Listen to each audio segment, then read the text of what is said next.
કેમ છો વિદ્યાર્થી મિત્રો? મજામાં ને? ચાલો આજે આપણે ધોરણ 8 બરોબર છે એમાં હિન્દી પાઠ નંબર 9 મમતા છે એના વિશે આપણે અભ્યાસ કરવાનો છે. આપણે આગળના લેક્ચરમાં આપણે મમતા પાઠમાં શું આવે છે બરોબર છે, ત્યાર પછી આપણે અડધો પાઠ છે એ સમજી લીધો હતો કે છેલ્લે આપણે જોયું હતું કે ભાઈ જે એમ કે છે મમતા છે એ એમ કે છે કે જ્યારે એનો જે રાજમહેલ હતો એમાં જ્યારે યુદ્ધ થાય છે ત્યારે એના પિતાનું મૃત્યુ થઈ જાય છે અને પછી પોતે જંગલમાં વહી જાય છે. એ જે જંગલ હતું એ જે વિસ્તાર આખો કોનો હતો તો કે ગુપ્ત સામ્રાજ્યનો હતો બરોબર. એના વિશે આપણે છેલ્લે જોયું. તેમાં જે સ્ત્રી છે એ પોતે શું કરતી હતી છેલ્લે આપણે જોયું હતું તો કે ભગવાનનો પાઠ કરતી હતી. પાઠ રૂક ગયા બરોબર. અચાનક પોતે એમ કે છે પાઠ પોતે કરતી હતી તો અચાનક કોઈનો અવાજ એવો તો પોતે શું થયું તો કે પાઠ છે બોલતી બંધ થઈ ગઈ. એક ભીષણ और हताश आकृति दीपक के मंद प्रकाश में सामने खड़ी थी. વિતશ એક એમ કે છે ભીષણ અને હતાશ થયેલી અને ભીષણ એટલે કે ડરી ગયેલો આવો એમ કે છે કે એક આકૃતિ એક માણસ છે એ દીવાની સામે ઊભેલી મંદ પ્રકાશ થોડો પ્રકાશમાં દેખાતી હતી. સ્ત્રી ઉઠી उसने कपाट बंद करना चाहा. સ્ત્રી ઊભી થઈ અને એને કપાટ એટલે કે જે એના દરવાજા હતા ઝૂંપડીના એ બંધ કરવાનો એને વિચાર્યું, પરંતુ उस व्यक्ति ने कहा माता मुझे आश्रय चाहिए. પણ એ જે વ્યક્તિ હતો એને એમ કીધું કે ભાઈ માતા મને આશ્રય આપો, તમે એમ કે છે દરવાજો બંધ કરી દો નહીં. तुम कौन हो? સ્ત્રીને પૂછ્યું. સ્ત્રીએ પૂછ્યું તું કે કોણ છો? मैं मुगल हूँ जो शाही युद्ध में शेरशाह से विपन्न होकर रक्षा चाहता हूँ. હું એક મુગલ સમ્રાટ છું, રાજા છું, પણ એ કે શેરશાહ સાથે મારું યુદ્ધ થયું ને એમાંથી કે હું કે શું થઈ ગયું તો કે વિપન્ન હોકર. વિપન્ન એટલે શું આપણને કીધું છે તો કે વ્યથિત થઈ ગયો છું બરોબર છે. વિપન્ન એટલે કે સંકટગ્રસ્ત થઈ ગયો છું, વ્યથિત થઈ ગયો છું, મારી પર સંકટ છે એટલા માટે હું તમારી પાસે આશ્રય માંગુ છું. इस रात अब आगे चलने में असमर्थ. હવે કે આ રાત હું આગળ જઈ શકું કે મારા મહેલ સુધી પણ પહોંચી શકું તેમ નથી, કેમ કે પોતે આખો લોહીથી લથબથ થયેલો હતો. પોતે એમ કે છે કે થાકી ગયો તો પોતાના શરીર ઉપર ઘણા બધા ઘાવ છે વાગેલા હતા. क्या शेरशाह से स्त्री ने अपने ओठ काट लिए. શું કે શેરશાહ સાથે આવું કઈ પોતે બોલતી બંધ થઈ ગઈ. ઓઠ કાઢી એટલે કે પોતે બોલતી બંધ થઈ ગઈ. હા માતા એ કે શેરશાહ સાથે યુદ્ધ થયું ને એમાં એ કે મારી ઉપર સંકટ આવ્યું છે, શેરશાહ મારી ઉપર આક્રમણ કરે છે એટલે આજની રાત મારે અહીંયા રોકાવું પડે એમ છે. परंतु तुम भी वैसे ही क्रूर हो, वही भीषण रक्त की प्यास, वही निष्ठुर प्रतिबिंब तुम्हारे मुख पर भी है सैनिक. પણ કે તું કે શેરશાહ જેવો છે કે કેવો છો તો કે નિષ્ઠુર છો. મમતાને શેરશાહ ઉપર ખીજ હતી. શું કામ ખીજ હતી? કેમ કે એને રોહતાસ દુર્ગનો જે મહેલ હતો એના ઉપર આક્રમણ કર્યું હતું અને એમાં એના પિતાનું મૃત્યુ થઈ ગયું. એટલે મમતાને પણ શેરશાહ ઉપર શું હતી? ખીજ હતી કે આ તો નિષ્ઠુર માણસો છે અને કોઈ ઉપર દયા હોતી નથી. એટલે એને કોને કીધું? હુમાયુને કીધું તું કે નિષ્ઠુર જ લાગસ, તારા ચહેરા ઉપર મને કોઈ જાતની દયા દેખાતી નથી. मेरी कुटी का स्थान नहीं. मारी के कुटी मारी के झूपड़ी में તમારું કોઈ સ્થાન નથી. જાઓ કहीं दूसरा आश्रय खोज लो. જાય કે હું તને આશ્રય નહીં આપું, બીજી જગ્યાએ તારે જ્યાં રોકાવું હોય ત્યાં રોકાઈ જા. गला सूख रहा है, साथी छूट गए हैं, अश्व गिर गए हैं, इतना थका हूं इतना.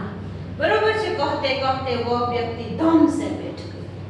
મારું ગળું કે સુકાઈ ગયું છે, મને પાણીની તરસ લાગી છે. મારા જે બધા સાથીઓ હતા મારી હારે જે લડાઈ કરવા માટે જે સૈનિકો આવ્યા હતા બધાય મારાથી જુદા પડી ગયા છે. અશ્વ ગીર ગયે છે, ઘોડાઓ પણ કેવા થઈ ગયા છે? પડી ગયા છે. એ પણ ઊભા થઈ શકે તેમ નથી. ઇતના થકાવું ઇતના આટલો થાકી ગયો છું આટલો એમ કરી અને પોતે ધમ થઈ એટલે કે પોતે એમ કે છે કે નિરાશ થઈને ત્યાં બેસી જાય છે. उसके सामने पूरा ब्रह्मांड घूमने लगा. એની સામે આખું બ્રહ્માંડ ઘૂમવા લાગ્યો એટલે પોતાને શું આવવા માંડે છે? ચક્કર આવવા માંડે છે.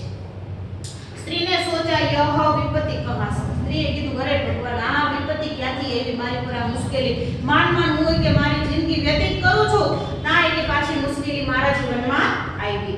उसने जल दिया, मुगल के प्राणों की रक्षा हुई. એમણે જે મુગલ હતો ને એને શું આપ્યું? પાણી આપ્યું અને એને શું મળ્યું તો કે રક્ષણ મળ્યું. वह सोचने लगे कि ये सब दया के पात्र नहीं, मेरे पिता का वध करने वाले आतताई है.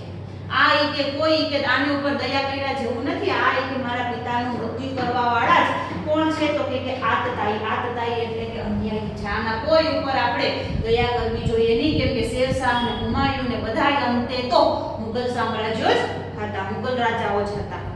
તૃણા સે ઉસકા મન વિરક્ત હો ઉઠા, એને મનમાં ધૃણા થવા માંડી, એને એના ઉપર ગુસ્સો આવવા માંડ્યો કે આની કોઈની દયા ખાવી જોઈએ નહીં, છતાં પણ પોતે શું કર્યું તો કે પાણી આપ્યું. સ્વસ્થ હોકર મુગલ ને કહા માતા તો ફિર मैं यहाँ से चला जाऊं, બરાબર. પછી મુગલને પાણી પીવડાવ્યું રાજાને, પછી એને એમ કીધું થોડું કામ ભાનમાં આવ્યો, પછી એમ કીધું કાઈ વાંધો નહીં માતા, હું અહીંયાથી વયો જાઉં છું. स्त्री विचार कर रही थी मैं ब्राह्मणी हूँ, मुझे तो अपना धर्म अतिथि देव के सत्कार का पालन करना चाहिए. स्त्री છે મનમાં વિચાર કરે છે કે હું તો એક બ્રાહ્મણ છું, મારે મારા ધર્મનું પાલન કરવું જોઈએ. આપણે આપણો ધર્મ ક્યારે છોડવો જોઈએ ને એટલી વસ્તુ ખાસ યાદ રાખવાની. કોઈ પણ પરિસ્થિતિમાં આપણે હોઈએ, આપણે આપણો ધર્મ છે ક્યારે છોડવો જોઈએ નહીં. એણે કીધું કે હું તો બ્રાહ્મણી છું, મારો ધર્મ છે કે કોઈ પણ અતિથિ આપણી ઘરે આવે એનું આપણે આગતા સ્વાગતા કરવાની, એનું આપણે ધ્યાન રાખવાનું. પરંતુ યહા નહીં ये सब दया के पात्र नहीं, પણ કે ના આને મારે સેવા કરવી નથી, મારે આ કોઈ દયાને પાત્ર નથી. આ બધા યુદ્ધ એમ કે છે કરીને જે બધા રાજાઓ છે એની સંપત્તિ લૂંટવાનું જ કાર્ય કરે છે. परंतु यह दया तो नहीं कर्तव्य करना है. तब मुगल अपनी तलवार टेक कर उठ खड़ा हुआ. ममता ने कहा क्या आश्चर्य है कि तुम भी छल न करो. બરાબર છે. પછી એમ કે છે મમતાએ કીધું આને હારે દયા કરવી જોઈએ નહીં, પણ કે મારે શું કરવું હવે, આમાં એને આશ્રય આપવો કે ન આપવો. પછી એ જે મુગલ છે તલવારનો ટેકો દે, પોતે બેસી ગયો તો પોતાના ચક્કર આવતા હતા, પોતામાં કોઈ જાતની તેવડ હતી નહીં, એટલે પોતે શું કરે છે તો કે તલવારનો ટેકો દઈને અને ઊભો થાય છે. અને પછી એમ કે છે મમતા એને કહે છે, મમતાને કહા क्या आश्चर्य है कि तुम भी छल न करो. શું કે મને પણ તારા ઉપર આશ્ચર્ય થાય, તારા ઉપર શંકા થાય છે કે તુંય પણ મારી યારે છળ ન કરે, મારી યારે કપટ ન કરે, મને તમારા કોઈ ઉપર ભરોસો છે નહીં. छल नहीं तब नहीं स्त्री जाता हो, तैमूर का वंश तर स्त्री से छल करेगा, जाता हो भाग्य का खेल है. શું કે છલ કરવો ત્યારે હુમાયુએ કીધું, બરાબર. હું એ કે સ્ત્રીઓ સાથે ક્યારે છલ કરતો નથી, અને હું એ કે શું છું તો કે તૈમૂરનો વંશ છું. તૈમૂરનો વંશ છું એટલે કે હું કે મુગલ સામ્રાજ્યનો વંશ છું, કે મુગલ રાજા છું. સ્ત્રીઓ સાથે ક્યારે અમે છલ કરતા નથી. કાઈ વાંધો નહીં માતા, હું અહીંયાથી જાઉં છું. એ વાત સાચી છે. આજે મુગલ રાજાઓ છે ક્યારે સ્ત્રી સાથે છલ કપટ કરેલું નથી. ભાગ્ય કા ખેલ હે, નસીબની વાત છે. જીવતો રહીશ તો આજે સુધી પહોંચીશ, બાકી રસ્તામાં મારું મૃત્યુ થઈ જશે. વાંધો નહીં, હું અહીંયાથી જાઉં છું. કોણે કીધું આવું તો કે જે મુગલ રાજા હતો. કોણ હતો તો કે હુમાયુ હતો. ममता ने कहा यहाँ कौन दुर्ग है, यही झोपड़ी न, जो चाहे ले लो, मुझे तो अपना कर्तव्य निभाना पड़ेगा. ममता એ કીધું કે અહીંયા કોની કે દુર્ગ છે, બરાબર છે. અહીંયા જોઈ કે ઘણી બધી ઝૂંપડીઓ છે, દુર્ગ એટલે કે રાજમહેલ. અહીંયા ક્યાં રાજમહેલ છે, અહીંયા જો બીજી બધી ઝૂંપડીઓ ઘણી બધી છે, એમાં તારે જે ઝૂંપડીમાં રહેવું હોય એ ઝૂંપડીમાં રહે, પણ મારી ઝૂંપડીમાં હું તને આશ્રય આપીશ નહીં. जाओ भीतर थके हुए पथिक, तुम चाहे कोई भी हो मैं तुम्हें आश्रय देती हूँ. જાય કે અંદર કે જાય કે તું કોઈ પણ હોય હું તને આશ્રય આપું છું. થકે હુએ પથિક, પથિક એટલે કે જે ચાલીને આવતો હોય તે. सब अपना धर्म छोड़ दे तो क्या मैं भी छोड़ दूं. બધા એ કે પોતપોતાનો ધર્મ છોડી દે તો હું એ કે મારો ધર્મ છોડું નહીં, કેમ કે મેં પણ એ કે શું કે કહ્યું છે તો કે અતિથિ દેવો ભવ, એટલે કે અતિથિ દેવો ભવ એટલે કે જે મહેમાન આવે તેની આપણે આગતા સ્વાગતા કરવી, એ આપણો શું છે તો કે ધર્મ છે. मुगल ने चंद्रमा के मंद प्रकाश में वह एम के છે કે महिमा वही मुखमंडल देखा, उसने मन ही मन नमस्कार किया. मुगल ने चंद्रमा के मंद प्रकाश એટલે ચાંદાનો થોડો પ્રકાશ હતો, બરોબર છે. એમાં જ એમ કે છે પોતે શું કર્યું, વહ એમ કે છે મહિમામય એટલે કે જે સ્ત્રી હતી એનો એમ કે છે કે એનું મોઢું ઓછા પ્રકાશમાં જોયું અને મનમાં એને નવંદન કરે છે. ममता पास की टूटी हुई दीवारों में चली गई, भीतर थके पथिक ने झोपड़ी में विश्राम किया. ममता એ શું કર્યું તો કે બાજુની જે પોતાની ઝૂંપડી હતી તૂટેલી એમાં પોતે વહી ગઈ, અને બીજી જે ઝૂંપડી હતી ત્યાં એ જે પથિક હતો એણે શું કર્યું તો કે વિશ્રામ કર્યો, એટલે થોડીક વાર એને આરામ કર્યો. प्रभात में खंडहर की संधि में ममता ने देखा सैकड़ों अश्वारोही उस प्रांत में घूम रहे थे.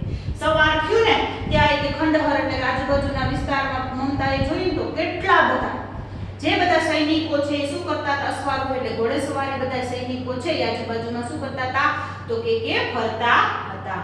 વહ अपनी મૂર્ખતા પર સ્વયં કો કોસને લગી, પોતે એમ કે છે મૂર્ખ કામ કર્યું આવું કે પોતે મનમાં એને પોતાને શું કરે છે કોસ રહે છે, એટલે પોતાને મનમાં દુઃખ થાય છે કે મેં આવું મૂર્ખતા ભર્યું કામ કર્યું કે આને મેં શું કર્યું તો કે આશ્રય આપ્યો, પણ પોતે પોતાનો ધર્મ ભૂલી નહીં એટલા માટે પોતે આશ્રય આપ્યો હતો। एकाएक झोपड़ी से निकलकर उस पथिक ने कहा मिर्जा मैं यहाँ, अचानक જ કે ઝૂંપડીમાંથી જે પથિક હતો એ નીકળો અને એને બહાર આવીને કીધું મિર્જા હું અહીંયા છું। મિર્જા છે એ કોણ હતો તો કે હુમાયુનો સિપાही હતો, હુમાયુનો સૈનિક હતો। शब्द सुनते ही प्रसन्नता से चित्कार ध्वनि से वह प्रांत गूंज उठा। ममता अधिक भयभीत हुई। पथिक ने कहा वो स्त्री कहाँ है, उसे खोज निकाल। बराबर છે, આટલા બધા શબ્દ સાંભળીને આજુબાજુનો જે વિસ્તાર છે કેવો થઈ ગયો તો કે પ્રસન્ન થઈ ગયો, કેમ કે હુમાયુના જે બધા સૈનિકો છે એ બધા કોને એમ કે છે ગોતતા હતા તો કે હુમાયુને ગોતતા હતા। પછી હુમાયુ જેવો બહાર આવ્યો એવા એના જે બધા સૈનિકો છે એ બધા ખુશ થઈ જાય છે અને પછી એમ કે છે બોલી સ્ત્રી ક્યાં છે, સ્ત્રીને ગોતો તમે। ममता छिपने के लिए अधिक सचेष्ट हुई वो मृत दाव में चली। ममताने મનમાં ચિંતા થવા માંડી કે આ જે બધાય છે મને પણ પકડી લેશે, એટલે પોતે ત્યાંથી પોતાની ઝૂંપડી મૂકી ક્યાં વહી જાય છે તો કે મૃગદાવમાં વહી જાય છે। મૃગદાવ એટલે શું તો કે શિકારીઓ કે ભય છે મૃગો કે છીપને કા વન કે જ્યાં ઘણા બધા હરણો રહેતા હોય ત્યાં પોતે વહી જાય છે। दिन भर उसमें से न निकली, आखो दिवस ત્યાંથી નીકળી नहीं। संध्या हो गई, वे लोग जाने लगे। ममता ने सुना पथिक घोड़े पर सवार होते हुए कह रहा था मिर्जा उस स्त्री को मैं कुछ न दे सका, उसका घर बनवा देना क्योंकि मैंने विपत में वहां आश्रय पाया था। बरोबर, આખો દિવસ છે એ મમતા છે ત્યાં જે મૃગદાવ હતો ત્યાં પોતે રહીને પછી આ લોકો જવા માંડ્યા, પછી પોતાની ઝૂંપડી બાજુ ગઈ અને ત્યાં પોતે સાંભળ્યું કે હુમાયુ છે ને એનો જે સૈનિક મિર્જાને કહેતો હતો કે આ જે સ્ત્રી છે એનો એમ કે છે કે આપણે આભાર માનવો જોઈએ, એની જે ઝૂંપડી છે ફરી વખત પાછી તમે બનાવી દેજો, કેમ કે મારી ઉપર જ્યારે વિપત્તિ આવી, મારી ઉપર જ્યારે સંકટ આવ્યું ત્યારે એણે મને આશ્રય આપેલો હતો। જ્યારે આપણી ઉપર દુઃખ આવે ખાસ યાદ રાખવાનું, આપણી ઉપર મુશ્કેલી આવે ત્યારે આપણને કોઈ સાથ સહકાર આપે એનો આપણે આભાર ક્યારે જિંદગીમાં ભૂલી જવાનું નહીં। પછી આપણી પાસે સારો સમય આવી જાય ત્યારે આપણે બધા ભૂલી જઈએ, બરોબર છે, આવું કે કરવાનું नहीं है। वो यह स्थान भूलना मत। इसके बाद वे वहां से चले गए। आ एक स्थान तो भूलतो नहीं, पण ममताने तो खोटी રીતના ડર લાગ્યો, પણ હુમાયુ એની સાથે છળકપટ કરવાનો નહોતો, પણ મમતાને શું થઈ ગયું તું કોઈ ઉપર વિશ્વાસ હતો નહીં। એક વખત આપણે અરે ખરાબ કાર્ય થાય તો આપણને કોઈ ઉપર વિશ્વાસ રહેતો નથી। મમતાના પિતાજીને પણ આવી રીતના મારી નાખવામાં આવ્યા હતા, એટલે એને કોઈ ઉપર ભરોસો નહોતો કે મને પણ કદાચ આ લોકો પકડી લે। પછી એમ કે છે બધા જે ઘોડે સવારી બધા હતા હુમાયુ બધા ત્યાંથી વયા જાય છે અને મમતા ફરી પાછી પોતાની ઝૂંપડીમાં રહેવા લાગે છે। હવે એમ કે છે કે બીજો સમય એવો શું સમય એવો चौसा के मुगट पठान युद्ध को बहुत दिन बीत गए। बराबर, आ जे કે મુગલોનું પઠાણોનું જે યુદ્ધ થયું હતું ને એમાં એ કે ઘણા સમય વીતી ગયા। મમતા 17 વર્ષ की वृद्धा थी। હવે એ કે મમતા છે કેટલા વર્ષની થઈ ગઈ હતી તો કે 70 વર્ષની વૃદ્ધા થઈ ગઈ હતી। एक दिन वह अपनी झोपड़ी में पड़ी थी। शीतकाल का प्रभाव था। शीतकाल એટલે કે ठंडी। उसका जीर्ण कंकाल खांसी से गूंज रहा था। उसका जीर्ण कंकाल એનું શરીર છે એ કેવું થઈ ગયું હતું તો કે કંકાળ થઈ ગયું, ખાલી હાડકા જેમાંથી એમ કે છે દેખાતા હતા, એમાં એને શું આવતી હતી ઉધરસ આવતી હતી। ममता की सेवा के लिए गांव की 2-3 स्त्रियां घेर कर बैठी थी क्योंकि ममता आजीवन सबके सुख दुख की सहभागिनी रही थी। जो ममताનો જ્યારે છેલ્લો સમય હતો બરોબર છે ત્યારે એની સેવા કરવા માટે ગામની આજુબાજુની ઘણી બધી સ્ત્રીઓ એને મદદ કરવા માટે આવેલી હતી, કેમ કે મમતાએ પણ ગામના જે બધા લોકો હતા આજુબાજુના જે બધા લોકો રહેતા એની સાથે ખૂબ જ એને સારો વ્યવહાર કર્યો હતો અને બધાના સુખ દુઃખમાં પોતે ભાગીદાર હતી, એટલા માટે એની સેવા કરવા માટે 3-4 સ્ત્રીઓ એની આજુબાજુમાં બેઠેલી હતી। ममता ने जल पीना चाहा। एक स्त्री ने सीपी से जल पिलाई। बराबर, ममताए શું કર્યું તો કે મમતાએ કીધું મને કે પાણી પીવડાવો, પણ એક સ્ત્રીએ સીપીથી એટલે કે આપણે આપણી ભાષામાં શું કહીએ ચમચી ચમચીથી એને શું કર્યું તો કે પાણી પીવડાવ્યું, કેમ કે પોતે સાવ અશક્ત થઈ ગયેલી. सहसा एक अश्वारोही उसी झोपड़ी के द्वार पर दिखाई पड़ा. सहसा अचानक જ એક ઘોડેસવારી એની ઝૂંપડીની પાસે જોવામાં આવ્યો. वह अपनी धुन में कहने लगा, मिर्जा ने जो चित्र बनाकर दिया है वह तो इसी जगह का होना चाहिए. બી પોતાની ધૂનમાં જ બોલવા લાગ્યો, કેમ કે કેટલા વર્ષ પછી મિર્જાએ એ સૈનિકને મોકલ્યો હતો અને ચિત્ર બનાવી મોકલ્યો હતો, કેમ કે જંગલ હોય ત્યાં તો કઈ એક ને એક સરખું ચિત્ર રહેતું નથી, એટલે એક ને એક વસ્તુ એક ને એક જગ્યાએ હોતી નથી, ઘણા બધા વૃક્ષો થઈ જાય, નામ બધું થાય. એટલે મિર્જાએ શું કર્યું હતું તો કે ચિત્ર બનાવીને આપ્યું હતું. આ એ જ કે જગ્યા છે. वह बुढ़िया मर गई होगी, अब किससे पूछूं कि एक दिन शेर शहंशाह हुमायूं किस छप्पर के नीचे बैठे थे. यह घटना भी तो 47 वर्ष से ऊपर हुई કે બુઢિયા ઈ કે સ્ત્રી અત્યારે મરી ગઈ છે, કેમ કે એ જે સમય હતો કે જ્યારે હુમાયુ એક રાત અહીંયા છુપાવવા માટે આવ્યા હતા, એના પણ આજે કેટલા વર્ષ થઈ ગયા તો 47-47 વર્ષ થઈ ગયા. હવે ક્यों પૂછું કોને જે સૈનિક આવ્યો તો એમ વિચાર કરે છે. મમતા ને अपने विकल कानों से सुना. મમતાએ પોતાના વિકલ એટલે કે નબળા પડી ગયેલા કાનથી સાંભળ્યું, થોડું સાંભળતી હતી, વધારે સાંભળી શકતી નહોતી. उसने पास की स्त्री से कहा, अरे उसे बुलाओ. बराबर એને શું કર્યું, મમતાએ કીધું કે આજુબાજુ જે સ્ત્રીઓ બેઠી હતી એમ કીધું એને તમે કે બોલાવો, અહીંયા આવે કે ભાઈ કોણ છે એમ.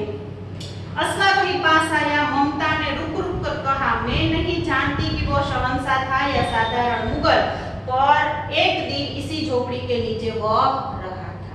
મમતાએ કીધું કે ભાઈ જો મને ખબર નથી કે મુગલ હતો કે શહેનશાહ હતો, રાજા હતો, કોણ હતો એ મને ખબર નથી, પણ એક દિવસ આ એમ કે છે ઝૂંપડીમાં રહેલો હતો. બાકી આ એક વિસ્તારમાં બીજું કોઈ એવું મારી પાસે આશ્રય માંગવા આવેલું નહોતું. मैंने सुना था कि वह मेरा घर बनवाने की आज्ञा दे चुका था. मैं એવું કે સાંભળ્યું તો એ જ્યારે જાતો હતો ને ત્યારે એનો જે મંત્રી હતો કોણ હતો મિર્જા, એને કીધું હતું કે આ જે સ્ત્રી છે ને એની ઝૂંપડી તમે બનાવી દેજો. ભગવાન ने सुन लिया, आज मैं इसे छोड़ जाती. ભગવાને હવે કે સાંભળી લીધું છે, ભાઈ આટલો ટાઈમ તમે નો આવ્યા, કાઈ વાંધો નહીં, પણ હવે તો મારી પાસે બહુ સમય છે નહીં, કેમ કે હવે તો મારા છેલ્લા દિવસો ચાલુ થાય છે. मैं इसे छोड़ जाती हूँ, હું અહીંથી વહી જાઉં છું. अब तुम इसका मकान बनवाओ या महल, मैं अपने चिर विश्राम गृह में जाती. હવે તું ત્યાંનું મકાન બનાય કે મહેલ બનાય, ગમે એ બનાય, હું તો મારા ચીર વિશ્રામ એટલે મારું એ કે શાંતિ કે જે મારી લાંબી ઊંઘ છે ને એમાં એ કે હું જાઉં છું. લાંબી ઊંઘ આપણી કઈ હોય તો આપણે જ્યારે મૃત્યુ પામીએ, હવે તો મારે કે મરવાનો સમય આવી ગયો છે.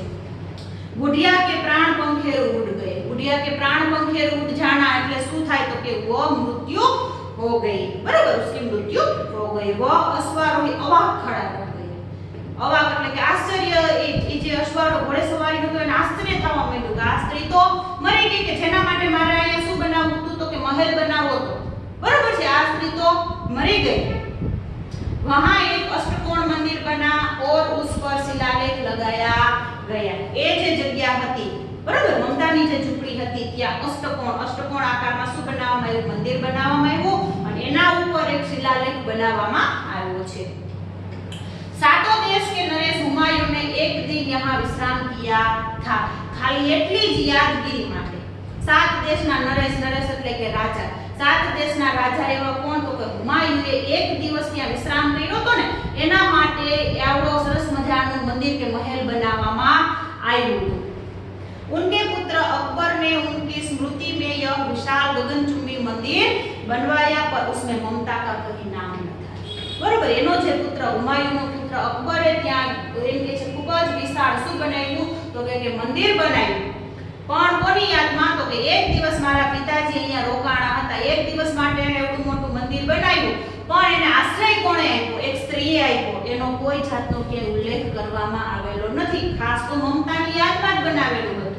પણ એમ કે છે પાછળથી અકબરે આવું કોઈ જાતનું નામ નિશાન દર્શાવ્યું નહીં કે મારા પિતાજી યુદ્ધમાં લડતા અહીંયા આવ્યા હતા અને મમતા નામની સ્ત્રીએ એને આશ્રય આપ્યો તો અને આવું કાંઈ એમાં ઉલ્લેખ કર્યો નહીં. ખાલી એટલા માટે બનાવ્યું કે મારા પિતાજી એક દિવસ અહીંયા રોકાણા હતા. બરાબર છે, આપણો પાઠ છે અહીંયા પૂરો થાય છે. પાઠમાંથી આપણને શીખ મળે છે કે સ્ત્રીનું જીવન કેવું હોવું જોઈએ, ચારિત્ર્યવાન સ્ત્રી છે કેવી હોવી જોઈએ. ઘણું બધું આપણને શીખ મળે છે કે કોઈની પણ વસ્તુ ઉપર આપણે લાલચ કરવી જોઈએ ને. એના જે પિતાજી છે ચૂડામણી એને ઘણું બધું એમ કે છે ભેટ આપવાનો પ્રયત્ન કર્યો, પણ મમતા એ લીધી નહીં અને શાંતિથી પોતાનું જીવન વ્યતીત કરે છે ને પોતે પોતાનો ધર્મ છે એ નિભાવે છે. કયો ધર્મ નિભાવ્યો? તો અતિથિ દેવો ભવ. એટલે આપણે ઘરે કોઈ પણ મહેમાન આવ્યું હોય તેની આપણે આગતા સ્વાગતા કરવાની. તો બાળ મિત્રો આપણો પાઠ છે અહીંયા પૂરો થાય છે.